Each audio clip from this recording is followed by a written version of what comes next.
अस्सलाम वालेकुम नाजरीन, आप मेरा यूट्यूब चैनल देख रहे हैं। मैं शराज काज़मी। नाजरीन, इस वीडियो में हम बात करेंगे वज़ीर आज़म शहबाज शरीफ साहब की एक वायरल वीडियो पे, जिसमें वो मीडिया के साथ कैसे डील करते हैं या मीडिया के सामने कैसे परफॉर्मेंस देते हैं, उसका ज़िक्र करेंगे। और मैं उसके सिलसिले में आपको एक वायरल वीडियो जो हमारे सोशल मीडिया पे वायरल है वो भी आप लोगों को दिखाऊंगा, तो आप खुद अंदाज़ा लगा सकते हैं कि वो आवाम के सामने या लोगों के सामने आने से पहले कितनी प्लानिंग और कितनी तैयारी करते हैं अपनी परफॉर्मेंस दिखाने के लिए, अपनी एक्टिंग दिखाने के लिए। और जो दूसरी बात करेंगे वो करेंगे फ़ॉरेन फंडिंग केस के डिले होने पे, कि बेसिकली ये फ़ॉरेन फंडिंग केस डिले क्यों हो रहा है, इसका फ़ायदा पीटीआई को हो रहा है या पीपल्स पार्टी या पीएमएलएन को। तो ये दोनों बातें हम इस वीडियो में डिस्कस करेंगे और साथ साथ सखर बैराज में तैरती लाशों पर भी बात करेंगे।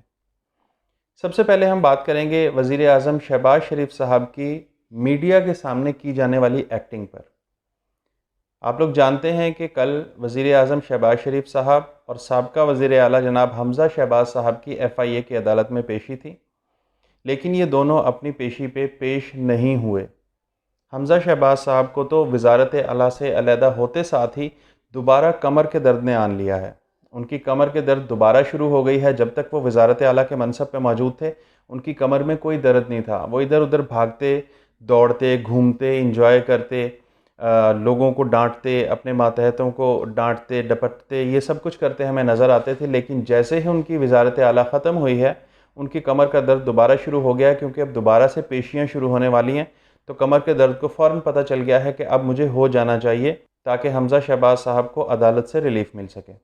इसी तरह वज़ीर आज़म जनाब शहबाज शरीफ साहब भी अदालत में पेश नहीं हुए, बल्कि हेलीकॉप्टर पर बैठ के वो घूमने के लिए निकल गए। बज़ाहिर वो सैलाब का जायज़ा लेने के लिए निकले थे, लेकिन दरअसल वो अपना टाइम पास करने और अदालत में पेश ना होने का बहाना बनाते हुए हेलीकॉप्टर की सैर करने के लिए निकले।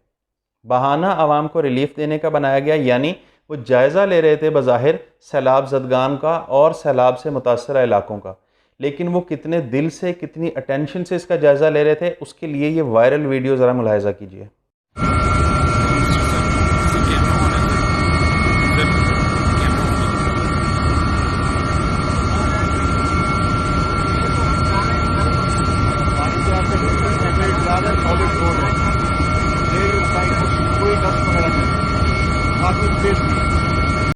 जी नाजरीन, वीडियो आपने मुलाहिज़ा की, आपने देखा कि शहबाज शरीफ साहब बहुत आवाज़ार तबीयत के साथ, बहुत ज़्यादा बेजार तबीयत के साथ बैठे हुए हैं, और अचानक उनको ये बताया जाता है कि जनाब शहबाज शरीफ साहब कैमरा ऑन है। तो जैसे ही उनको पता चलता है कि कैमरा ऑन है, तो अपने सामने बैठे हुए शख्स के घुटने पे हाथ मारते हैं और फ़ौरन उसके साथ डिस्कशन स्टार्ट कर देते हैं, हेलीकॉप्टर की खिड़की से बाहर की तरफ इशारा करते हुए, जैसे बहुत गहराई से जायज़ा लिया जा रहा हो और हालात के बारे में बहुत गहरी डिस्कशन की जा रही हो। उससे पहले उनको नहीं पता था कि बाहर का जायज़ा लेते हुए भी कुछ डिस्कशन करनी है या कोई बात करनी है या कोई ऑर्डर्स पास करने हैं। लेकिन जैसे ही उनको पता चला कि कैमरा ऑन है, फ़ौरन उनकी परफॉर्मेंस शुरू हो गई। शहबाज शरीफ साहब को पॉलिटिक्स छोड़ के किसी अच्छे से थिएटर के अंदर परफॉर्मेंस देनी चाहिए, क्योंकि जितने अच्छे वो एडमिनिस्ट्रेटर हैं, वो तो सारी दुनिया को नज़र आ गया, पाकिस्तानियों को भी नज़र आ गया और पाकिस्तान से बाहर रहने वालों को भी नज़र आ गया, जिस तरह उन्होंने मुल्क का बड़ी तसल्ली से, बहुत अच्छे तरीके से कबाड़ा किया है। अच्छे खासे चलते मुल्क का अपनी वज़ारत उज़्मा की ख्वाहिश पूरी करने के लिए उन्होंने कबाड़ा करके रख दिया। वो सारी दुनिया को पता चल गया कि वो कितने अच्छे एडमिनिस्ट्रेटर हैं। पहले जो पंजाब के हवाले से उनके एडमिनिस्ट्रेशन के बहुत शोर मचते थे, वो इसलिए थे कि विफाक में बैठे हुए उनके भाई साहब उनको पैसे लुटाए जाते थे और वो पंजाब के अंदर बड़े बड़े प्रोजेक्ट स्टार्ट किए जाते थे। जब बेतहाशा पैसा हो, उस पैसे को खर्च करना कोई बहुत अच्छी एडमिनिस्ट्रेशन कंसीडर नहीं होता। एडमिनिस्ट्रेशन तब होती है जब आपके पास रिसोर्सेज ना हो और आप कम रिसोर्सेज को बहुत अच्छा यूटिलाइज करें। पहले खुला पैसा पंजाब को मिलता था। वज़ारत उज़्मा पे नवाज शरीफ साहब होते थे, वज़ारत आला पे शहबाज शरीफ साहब होते थे। NFC अवार्ड की वजह से विफाक की तरफ से सूबे को पैसा मिलता जाता था, शहबाज शरीफ उड़ाते जाते थे। अब जब उनको खुद से पैसा अरेंज करके मुल्क के अंदर लगाना पड़ रहा है, तो उनकी एडमिनिस्ट्रेशन सारी की सारी नज़र आ गई है कि कितने अच्छे वो एडमिनिस्ट्रेटर हैं। तो ये ड्रामेबाजी, ये मीडिया को सामने लेके कभी वो लॉन्ग बूट पहन के सैलाब के पानी में जाके खड़े हो जाते हैं, कभी बारिशों के पानी में जाके खड़े हो जाते हैं, उंगली हिला हिला के वहाँ पे जाके अफसरान की बेइज्जती करते हैं, उनको इधर से उधर तबादले करते रहते हैं। ये उनकी एडमिनिस्ट्रेशन है। और यहाँ पे भी आपने देख लिया कि जब उनको पता चला कि कैमरा ऑन है, तो उसके बाद उनकी परफॉर्मेंस शुरू हुई, उससे पहले वो बेजार बैठे हुए थे। दूसरी बात हम करेंगे फॉरेन फंडिंग केस पे। मरीम नवाज साहिबा और मुस्लिम लीग नून की जो पूरी की पूरी लीडरशिप है, उन्होंने आजकल बहुत ज़्यादा शोर डाला हुआ है कि इमरान खान के और पीटीआई के फॉरेन फंडिंग केस का फैसला जल्द से जल्द सामने लेके आया जाए। बिल्कुल ठीक है, आना चाहिए ये फैसला सामने, लेकिन इस्लामाबाद हाई कोर्ट की हिदायत के मुताबिक पीपल्स पार्टी का और मुस्लिम लीग नून का फैसला भी साथ ही आना चाहिए। उसकी रीज़न, नून लीग को और पीपल्स पार्टी को ये पता चल गया है कि मैदान में, इलेक्शन के मैदान में हम पीटीआई को शिकस्त नहीं दे सकते।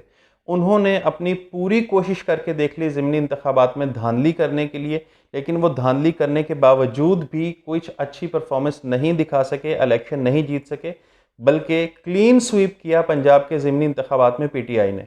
तो इससे नून लीग और पीपल्स पार्टी दोनों को अपनी कैपेबिलिटीज़ का पता चल गया है, अपनी औकात का पता चल गया है कि पंजाब के अंदर जो उनका हाल हुआ है, यही हाल जनरल इलेक्शन में पूरे पाकिस्तान में इन दोनों बड़ी पॉलिटिकल पार्टीज़ का होगा।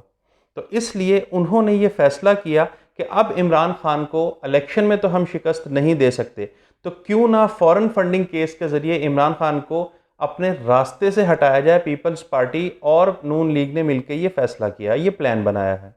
उन्होंने पीटीआई के खिलाफ फॉरेन फंडिंग केस, जो कि अदालत कह चुकी है कि ये फॉरेन फंडिंग नहीं, ममनुआ फंडिंग केस है, और इस ममनुआ फंडिंग केस में ज़्यादा से ज़्यादा सज़ा ये है कि वो ममनुआ फंडिंग जो कि पीटीआई को मिली थी उसको जब्त कर लिया जाए। अगर ये फॉरेन फंडिंग केस होता तो फिर पीटीआई जो थी वो बैन हो सकती थी और इमरान खान साहब और पार्टी के जो मुख्तलिफ लीडरान हैं उनके ऊपर सियासत पे पाबंदी लग सकती थी।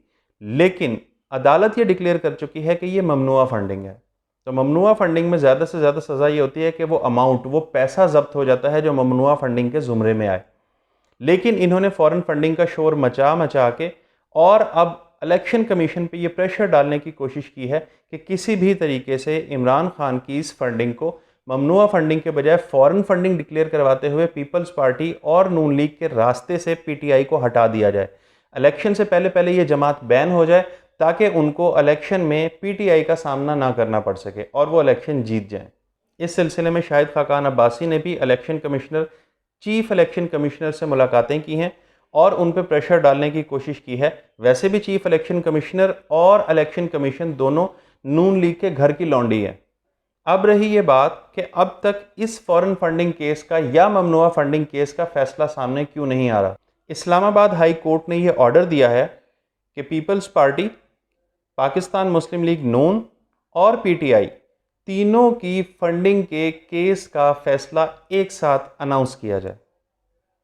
अब हर कोई, हर गैर जानिबदार सहाफ़ी, हर गैर जानिबदार इंसान ये अच्छी तरह जानता है कि इन तीनों पार्टीज़ में से सबसे ज़्यादा ऑर्गेनाइज्ड बैंक अकाउंट्स पीटीआई के हैं। सबसे ज़्यादा रिकॉर्ड पीटीआई ने प्रोवाइड किया है इस केस के अंदर। पीटीआई को मिलने वाली सारी की सारी फंडिंग बैंकिंग चैनल के ज़रिए मुल्क में आई है, जबकि जो बाकी पार्टीज़ हैं यानी पीपल्स पार्टी और मुस्लिम लीग नून, इनके खातों का, इनके हिसाब किताब का, इनके अकाउंट्स का और इनकी फंडिंग का तो कुछ पता नहीं है कि कैसे पाकिस्तान के अंदर आए, किसने किस मद में इन पार्टी के लीडरान को पैसे दिए।